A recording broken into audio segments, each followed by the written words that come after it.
The National Broadcasting Company presents The Adventures of Sam Spade, Detective.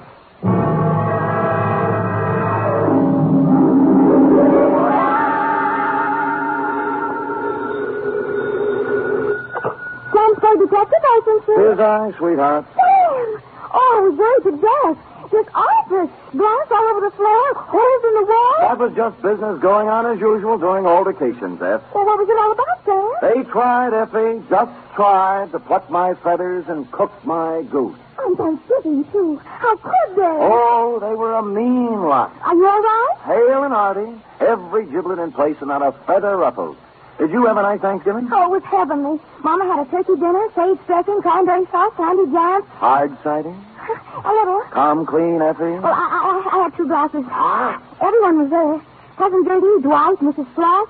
I was disappointed when you didn't show up, Sam. Did you have Thanksgiving dinner? Sure. Sam? At the Helping Hand Rescue Mission, where there's plenty of free parking and never a cover charge. For further details, consult the report, which I will presently be down to dictate on a tasty chronicle of foul play. The Terrified Turkey Caper.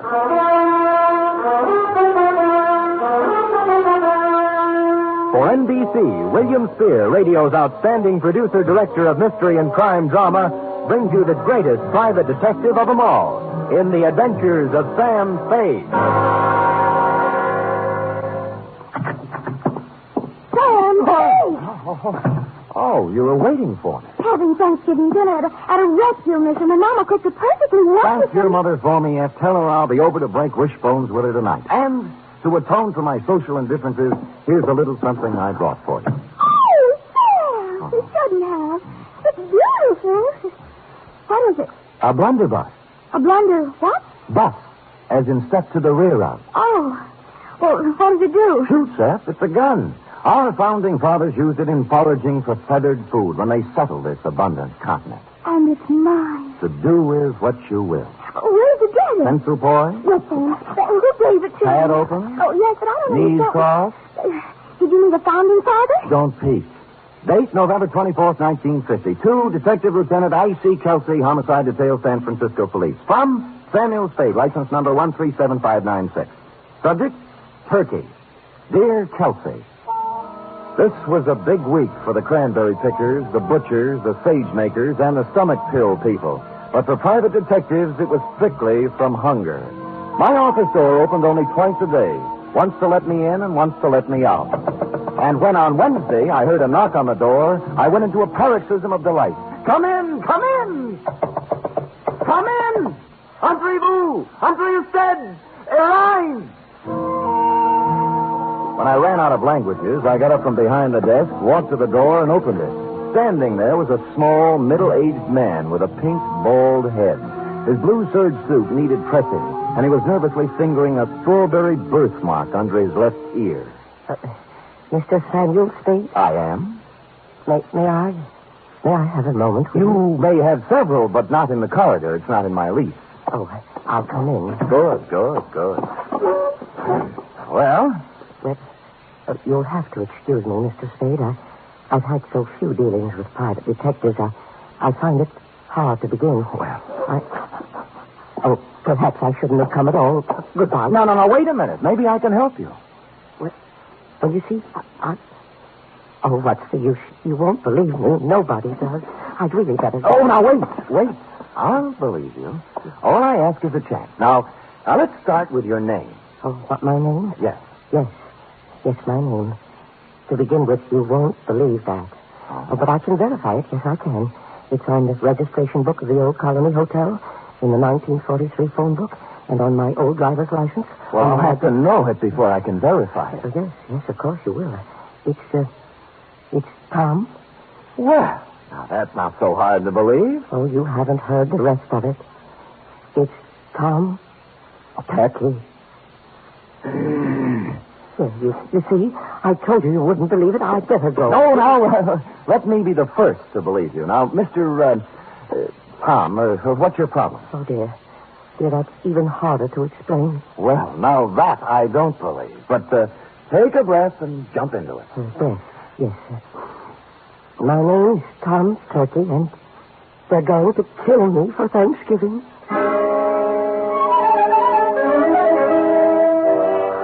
Well, I had asked for it, and I had gotten it.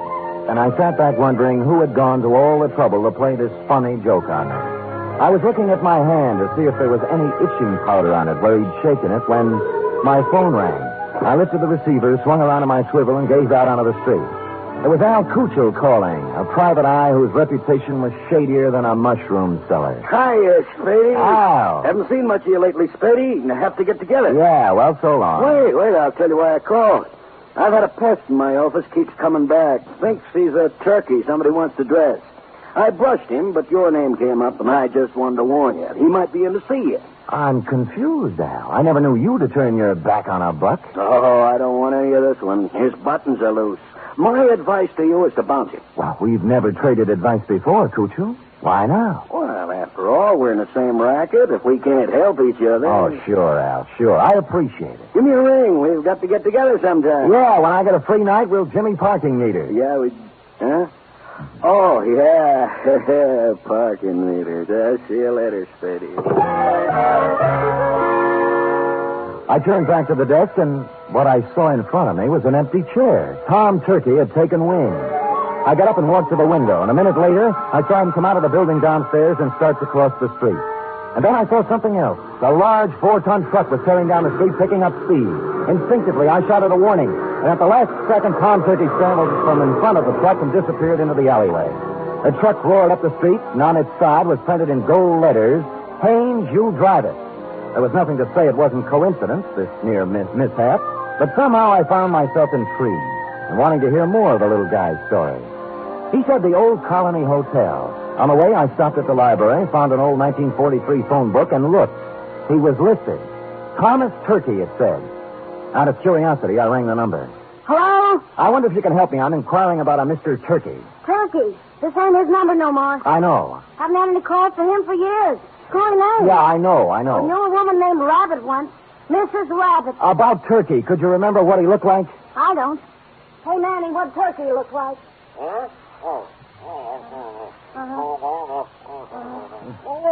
Yeah. Small man, around 50. Nice fellow, Manny says. Strawberry under his left ear? Strawberry under his left ear, Manny? Yeah, strawberry under his left ear. Well, thank you, madam, for your information, and thanks to Manny. Well, you're welcome, but I don't know what you're going to do with it. Old man Turkey's dead. Been dead for years. Curiouser and curiouser, I thought. They had described the man who came to my office 20 minutes ago, and now he'd been dead for years. I continued on to the Old Colony Hotel. Room, 75 cents, it said. Tom's room is 114. Who is it? Sam Spade. Oh, come in, Mr. Spade. I'm sorry I ran away. I didn't think you really believed me. Well, I'm not sure I do yet. Tell me, was that truck an accident? Oh, I don't think so, no. They made 3 attempts before to kill me. Somebody tried to push me in front of a train, and then a wheelchair full of cement dropped off a building and just missed me, and then I was shot at. Oh, who were they, and why would they want to kill you? I don't know. I just don't know. Look, let's tack. Tack? Tack. I dialed your old phone number, and the people who answered said you're dead. Oh, a lot of people think I'm dead. Yeah. Look, do you still want me to work for you? Oh, yes, please. Well, you'll have to tell me more then. I can't... Yes, I guess I'd better tell you everything. Oh, it's hard to talk about, Mr. Spade. It's not easy to admit to someone you've been a foolish man. You see, I just turned 50. I was quite tired of the life I'd led. Proper, dull, and unfruitful, except in money. My business was wearing, and so was my wife, Henrietta. This has a traditional ring. Anyway, to make it short, I decided to run away. One day I drove to work. I parked my car in the middle of the Bay Bridge where the suicide note left it and disappeared. Where did you go? Oh, all over the world. I took a job on a boat. I did. On a boat. And then I settled in Sao Paulo, Brazil, under another name. Now you're back. Why? Well, maybe I got lonely. Maybe I got wiser. Maybe I felt I paid enough for my mistakes. Let's just say I'm back. I want to be with Henrietta. Have you seen her? I checked into this hotel and wrote her a letter saying I wasn't dead. I was back in San Francisco, and I wanted to come back to her if she still would have me. But I told her I wouldn't bother her unless she wanted to see me. That she could contact me here. That was a week ago. And you haven't heard from her? No. And almost right away, these attempts on my life began. I see. All right, what's her address? 3118 Monroe. Oh, she's taken her maiden name again. Black. Henrietta Black. Well, come on, let's go. No, I'm not going to see her until she asks me. Well, look, you're going to my apartment. Nobody will bother you there. And you're going to see Henrietta? That's right. Oh, thank you. Thank you, Mr. Spade. You do believe me. I think I'm really ready to face the world again now.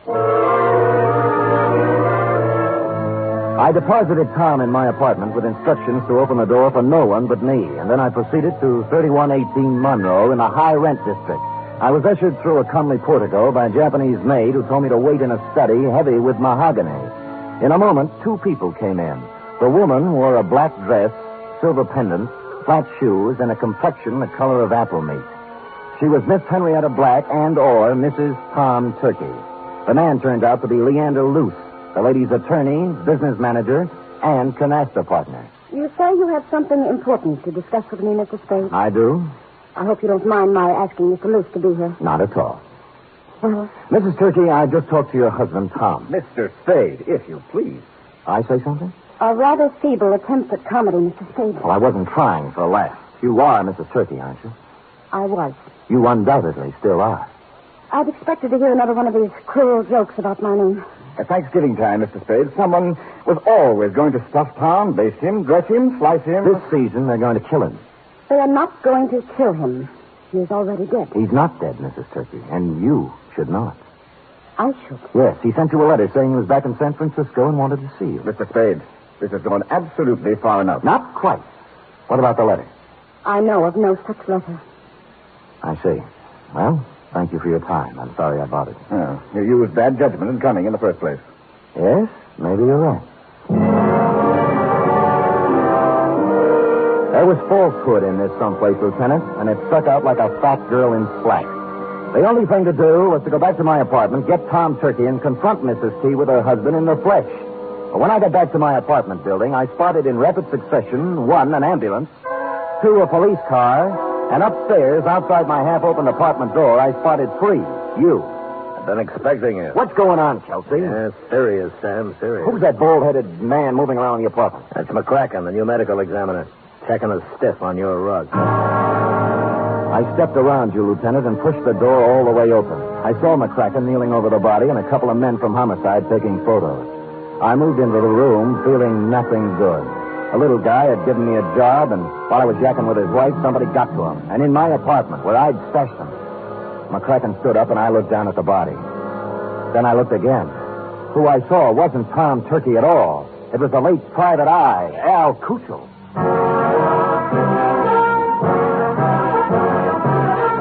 You are listening to the weekly adventure of radio's most famous detective, Sam Spade.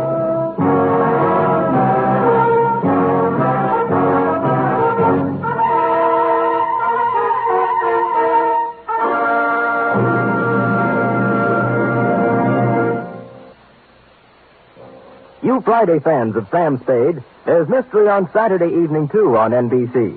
Tomorrow, the man called X sets out on another mission of danger and intrigue in some far-off corner of the earth. Herbert Marshall stars as the man called X, a man without a name who travels the world over protecting his country's interests. He lives by his wits, and his business is danger. He's the man called X, tomorrow over most NBC stations. For top Sunday listening, it's another broadcast of The Big Show on NBC.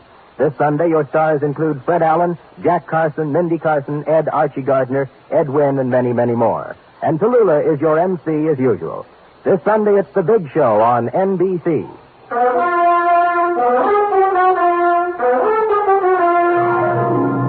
And now back to the terrified turkey caper, tonight's adventure with Sam Spade.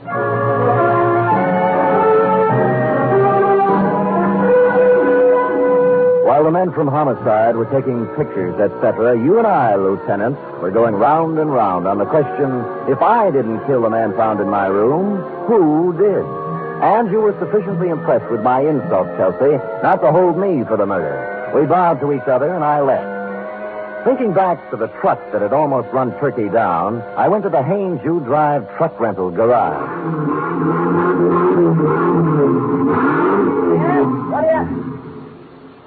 What do you want? I'm a detective. Could you give me a list of names for everybody who rented a truck from you during the past few days? Sure.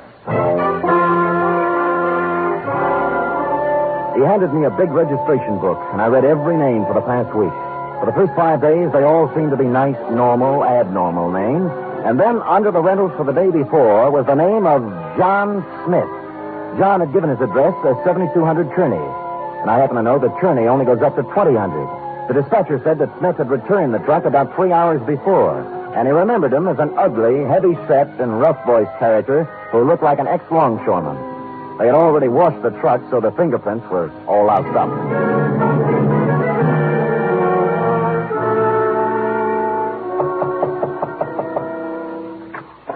Well, it's Mr. Spade again. Look, I'd like to speak with Miss Black, if you don't mind. Come in. Come in. Thank you.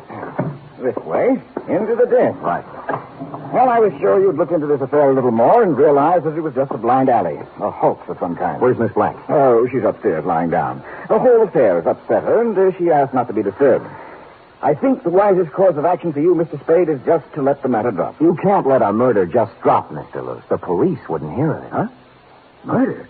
Who? An unfracked private detective named Al Cuccio. Well, what does this have to do with Henrietta Black? Al Cuccio called me earlier today and said that Tom Turkey was a crackpot, a little man with delusions. He tried to top me off taking his case. He sounds like a perceiving man. Well, he didn't perceive ending up in my apartment with a bullet in his head. Well, that's too bad, but I still I left Tom Turkey in my apartment for safekeeping, and when I returned, he was gone and Cuccio was dead. Well, that explains itself, obviously. This detective knew that Tom Turkey was a phony, and Turkey killed him. It can figure that way, and a number of other ways. Mr. Spade, I have no desire to sit here trading subtleties with you. As yet, no one has demonstrated that the real Tom Turkey actually exists, alive. Now, until you do have something more concrete and less mythological, Miss Black requests that you do not come around opening up old wounds. You've made an eloquent point. Just tell me one thing. If I can. When did Tom Turkey disappear? I mean, what month, what day? It was, 1943, November. But I'm not sure of the exact day. I think it was in the 3rd week. Could it have been on Thanksgiving? Very possibly, very possibly. I returned thoughtfully to my office and did a little rapid mental arithmetic and came up with the number 7. From November 23rd, 1943 to November 23rd, 1950 was 7 years to the day. And I pondered this. What did the number 7 mean to the life or death of Tom Turkey? I had just hit upon the answer and was crying Eureka when my office door opened, unlocked, and a visitor came in unannounced. He was ugly, heavy-set, and looked like an ex-longshoreman. I waited to see if the voice checked. You, Spade? Who shall I say is calling? Yeah, Captain John Smith. And here's my calling card. The first bullet grazed my shoulder and tore the padding out of my coat. The second bullet hit the water cooler and it crashed over, water and all on top of me. There the third bullet hit, I wasn't sure at the time because darkness came mushing through my head like a freight train.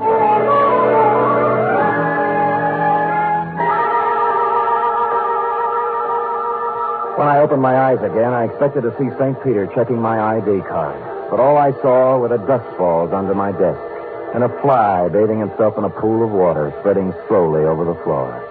There was blood on my hand, but it came from a glass cut. I was in shambles, but alive. Captain John Smith had shoved off, obviously thinking his bullets had done their work.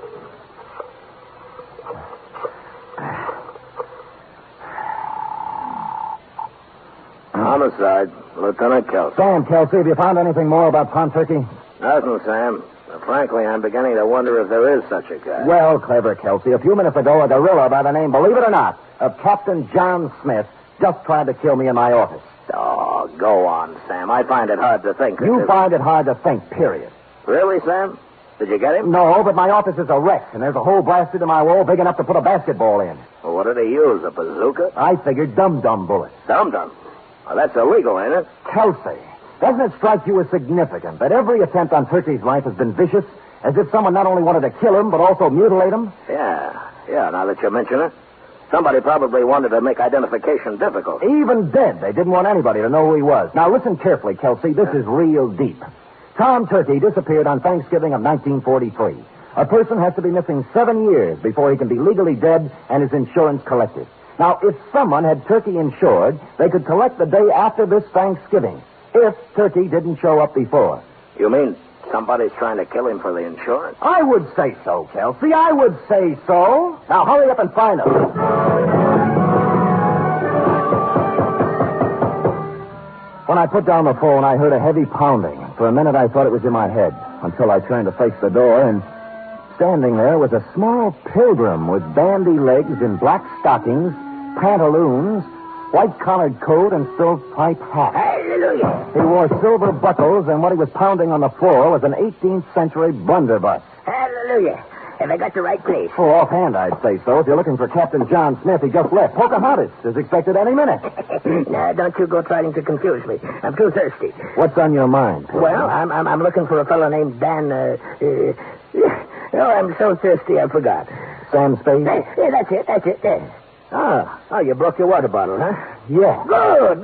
That stuff's poison anyway. Hallelujah.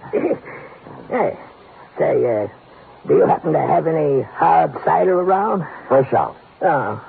I'm kind of thirsty, you know. Any type of corn squeezing? Here, try this, Dad. Yeah. Good, huh? Oh. You like that, huh? Oh.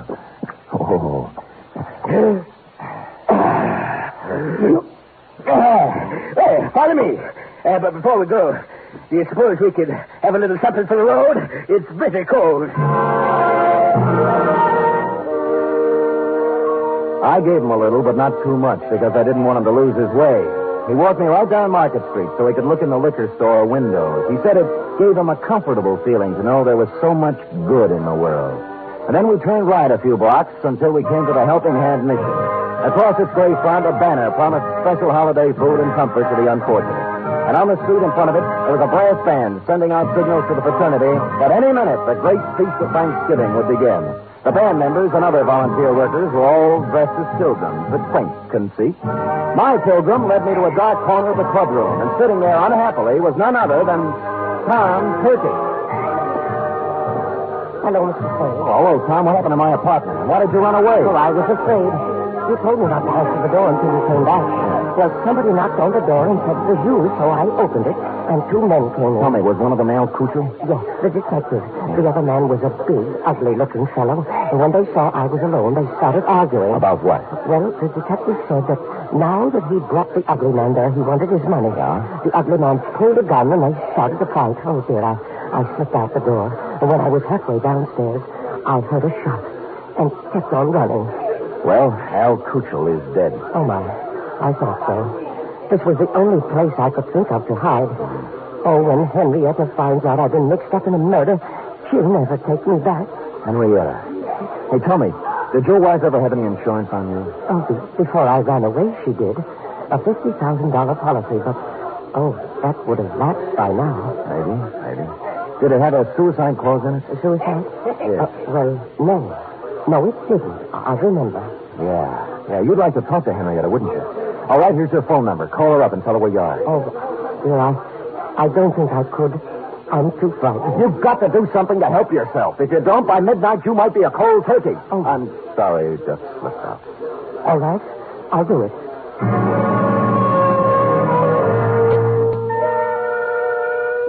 Well, he went and made the call. When he returned, he said that a man had answered who said Henrietta would come down and pick Tom up. He didn't want to wait, but I sat on him. The pilgrim brought us a dish of turkey dinner, saying he couldn't stand food himself, and we munched a spell. In a little while, a limousine pulled up in front of the mission with someone in back whom I couldn't see. The chauffeur stepped out and came in inquiring for Tom Turkey. It was Captain John Smith himself. When he saw me, a look of shocked surprise came over his unhandsome face. Hoping to catch him off balance, I drove at him. It was the liveliest thing that has happened at the Helping Hand Mission in years, and we had a good house, too. Money was even changing hands. When I heard the odds starting to go against me, I realized I'd better come up with something. Here, use this, partner. And I did. The bandy-legged pilgrim shoved his blunderbuss right in my hand. And I swung. Smith dropped like pheasant on the wing. I looked up. The passenger from the limousine was just coming in. What's the meaning of this? It means, Leander Luce, that you're not going to carve Tom Turkey up for your Thanksgiving insurance policy. Hallelujah. Drumstick, anyone?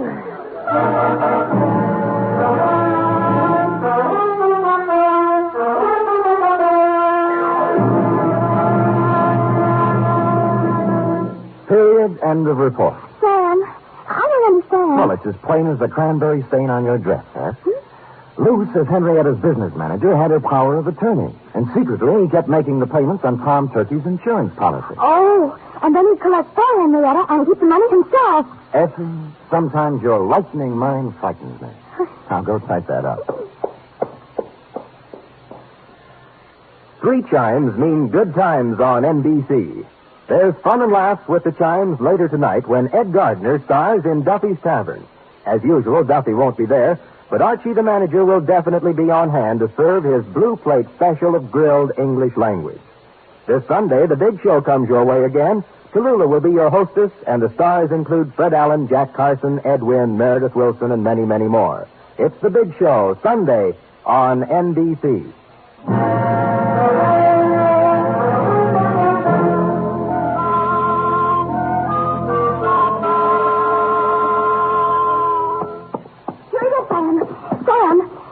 Killed Al Crusoe and tried to kill you. Was his name really Captain John Smith? No, Effie. Could we have a Thanksgiving caper without a Captain John Smith? It wouldn't be right. It was a coincidence, wasn't it? Well, if you promise not to tell anyone. I won't. His real name was Michael Giuseppe Yablonsky Smith. I called him John for short. You're so kind. Are we going over to your mother's for cold turkey snacks? Well, all right, but I don't think there'll be much left. Oh? You see, my cousin Judy couldn't find a little boy. And Mother phoned and said they just found him. He was inside the turkey, eating his way out. Effie, is there no way to curb that tongue of yours? There's one way. Well, come here. Oh,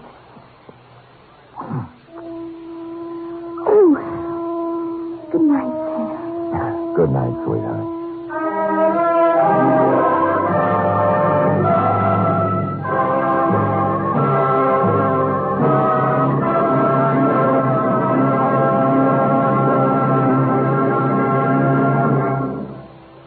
The Adventures of Sam Spade are produced, edited, and directed by William Spier. Sam Spade was played by Stephen Dunne. Lurene Tuttle is Effie. Script for tonight's adventure by Larry Roman and John Michael Hayes. Musical scoring by Lud Gluskin, conducted by Robert Armbruster.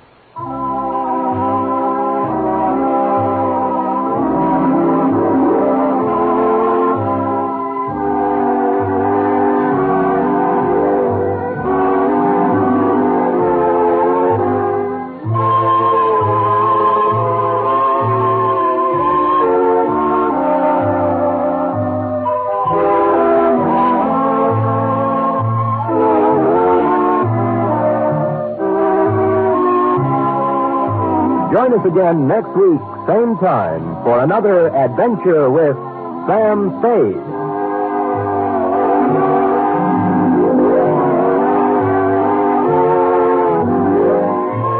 Hear the magnificent Montague, then visit Duffy's Tavern on NBC.